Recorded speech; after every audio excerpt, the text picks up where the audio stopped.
Fala pessoal, como é que vocês estão? Aqui é o Vinícius, vocês estão no canal do Geologando. E hoje nós estamos aqui com um cenário um pouco diferente, né?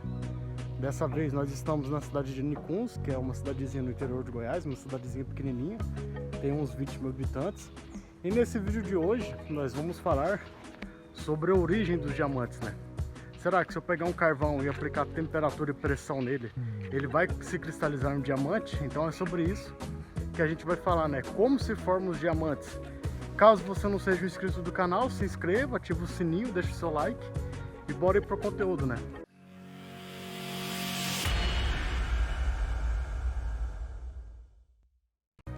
Como eu disse anteriormente, eu estou aqui na cidade de Nicuns, né? E até um tempo atrás estava tendo uma certa espécie de corrida de diamante.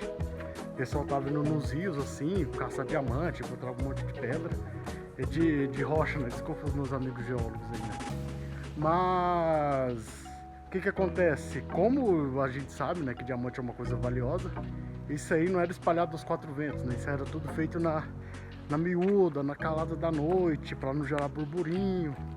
E aí eu lembro de algumas pessoas chegarem até em mim um fragmento de quartzo que eles encontravam liberado de rio e perguntavam: pô, Vinícius, você acha que isso aqui é um diamante?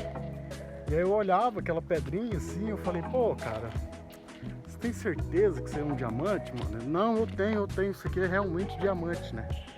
Mas eu acabei deixando essa questão de lado, né? Não sei o que isso aí virou.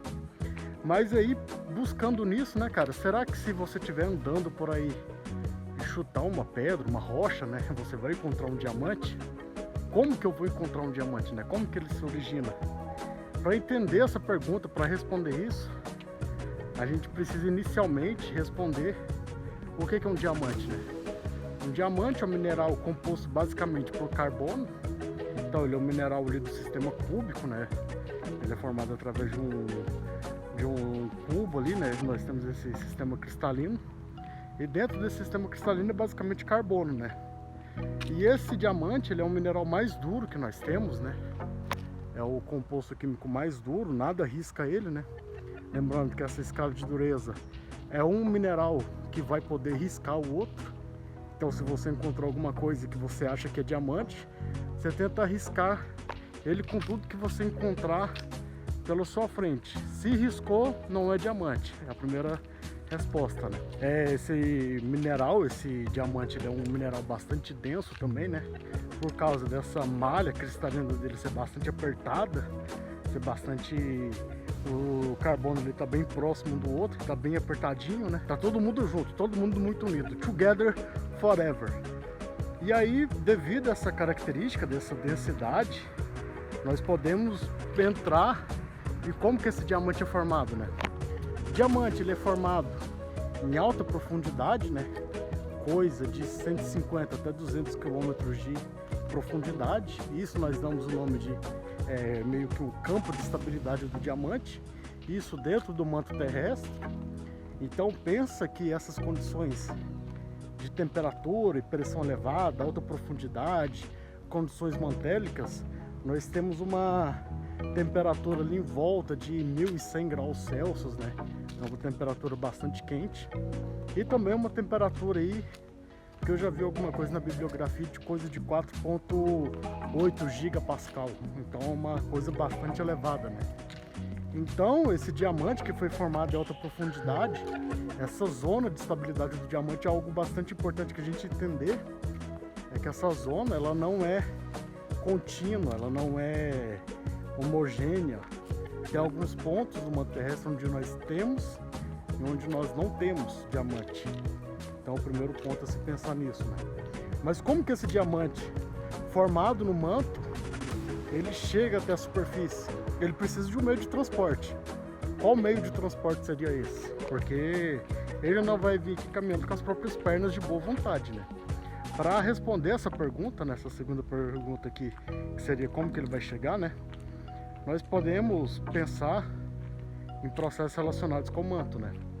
Então no manto, se a gente altera o campo de pressão e temperatura, nós vamos ter fusão parcial do manto. Então essa fusão parcial do manto vai gerar um magma que a gente vai chamar de magma kimberlítico. E na medida que esse magma kimberlítico ele vai sendo gerado, né, em algum momento ele vai tender a subir em direção até a superfície terrestre. Então, nesse processo de ascensão, ele pode passar por essa zona de estabilidade do diamante. Então, nesse processo, ele captura esse diamante, né? Lembrando que um kimberlito, ele não gera o diamante não é um mineral kimberlítico. O kimberlito, ele vai apenas transportar esse diamante, né? É como se fosse um carrinho transportando o tijolo, né? Nesse caso, o carrinho seria esse magma kimberlítico e o tijolo seria esse diamante. Então, em algumas ocasiões, esse kimberlito, esse magma, ele pode passar por essa zona de estabilidade do diamante, arrancar esse diamante, ou pode não passar. Então, o que acontece? Nós temos vários kimberlitos conhecidos no mundo, só que a grande maioria não tem diamantes. Por quê? Porque esse magma kimberlítico, nesse processo de ascensão, ele não passou por essa zona de estabilidade do diamante, né? Ou seja, ele não capturou esse diamante para trazer até a superfície. E na medida que esse magma kimberlítico ele vai subindo em direção até a superfície terrestre, ele vai passar pela litosfera em algum determinado momento, e nesse processo ele vai fraturando a litosfera, ele vai fundindo parcialmente a litosfera, né? E aí o que acontece? Nesse percurso, ele pode chegar numa zona de confinamento de pressão, né? Então esse magma vai ficar ali preso durante um tempo e vai acumulando pressão, porque o magma ele tem voláteis ali, ele tem água, ele tem gás carbônico. O que acontece? Se você confina esses gases, né, esses voláteis, e não deixa essa pressão escapar, é como se você pegasse uma panela de pressão, né? Então essa panela de pressão tá com aqueles voláteis ali confinados, tá segurando toda aquela pressão. Em algum determinado momento, aquilo ali vai tender a explodir. Você pega uma panela de pressão, dá um tiro nela e explodiu. E é isso que acontece, né? Essa zona de confinamento de pressão é como se fosse uma soleira de rochas vulcânicas ali, né? Por exemplo, um diabase, um dolerito. E quando essa pressão ela explode tudo, vai formar uma pequena explosão ali dentro, né? Isso vai gerar um tipo de rocha que a gente chama de brecha, como se fosse uma rocha fragmentada, é como se fosse uma farinha de rocha. E na medida que esse magma vai subindo, vai tendo outras zonas de confinamento de pressão, vai tendo outras explosões, né?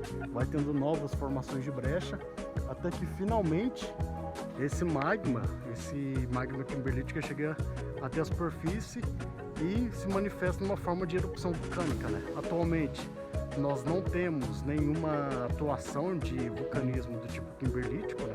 Nós não temos isso no mundo atualmente. Todos esses kimberlitos, eles são antigos, né? E esses diamantes também.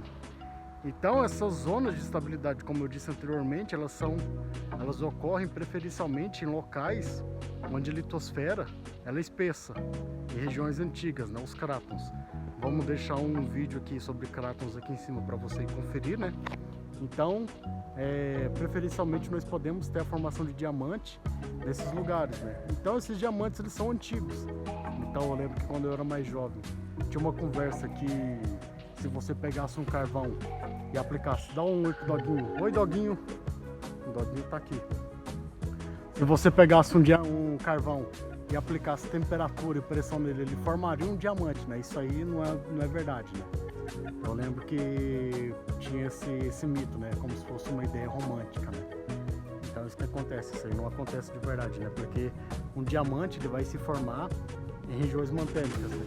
Mas voltando aqui, então esse kimberlito transportando esse diamante vai formar uma estrutura, né? Uma estrutura de conduto vulcânico, né? Um diatrema mais famoso que nós temos é o Deep Rock lá no Novo México, nos Estados Unidos. Vou deixar uma foto aí para vocês verem o que é um diatrema.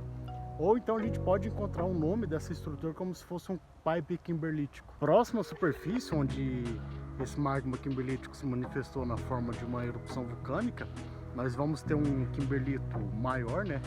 Uma estrutura maior, uma estrutura circular maior, né? Porque nós estamos no topo desse diatrema e é como se formasse um cone.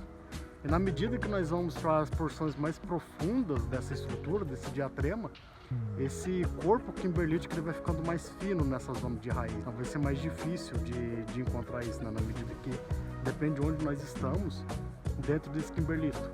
Então, fontes primárias de kimberlito, nós temos rochas vulcânicas, né, como kimberlito ou os lamproítos, e também nós temos as fontes secundárias.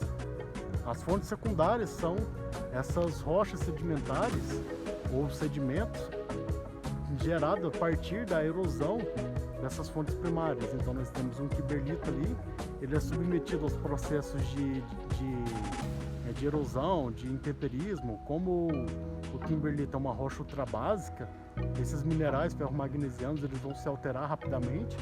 Se você quer saber o que é uma rocha básica, ultrabásica, vai ter um vídeo aqui em cima para você conferir. Aqui ou aqui, não sei onde vai estar, depende como é que vai ter invertido, né? E aí, na medida que essa rocha vai sendo alterada, nós vamos tendo sedimentos ali sendo formados, né? Então nós podemos encontrar diamantes secundários em conglomerados, arenitos, em tilitos glaciais, isso em bacias sedimentares, né? Ou em sedimentos modernos, como em rios, né? Nós temos muitos diamantes que são encontrados em cálices de rio. Então o pessoal vai lá com bateia e encontra um diamante. Isso aí seria um diamante de fonte secundária. Então, resumidamente, essa fonte primária gerada é associado com rochas vulcânicas, né, onde que essa rocha vulcânica ela transporta esse diamante, onde essa rocha vulcânica passou por essa zona de estabilidade, ou então fontes secundárias, por retrabalhamento dessas rochas vulcânicas, né? E bom, o vídeo de hoje vai ficando por aqui. Nós vamos deixar algumas referências bibliográficas ou vídeos também sobre o diamante aqui na descrição para vocês irem conferir. E vamos deixar um vídeo aqui à direita e outro à esquerda para vocês conferindo mais sobre o nosso trabalho aqui no YouTube, né? E caso você não seja um inscrito, clica aqui no meio e se inscreva. E a gente se vê até a próxima, gente. Falou!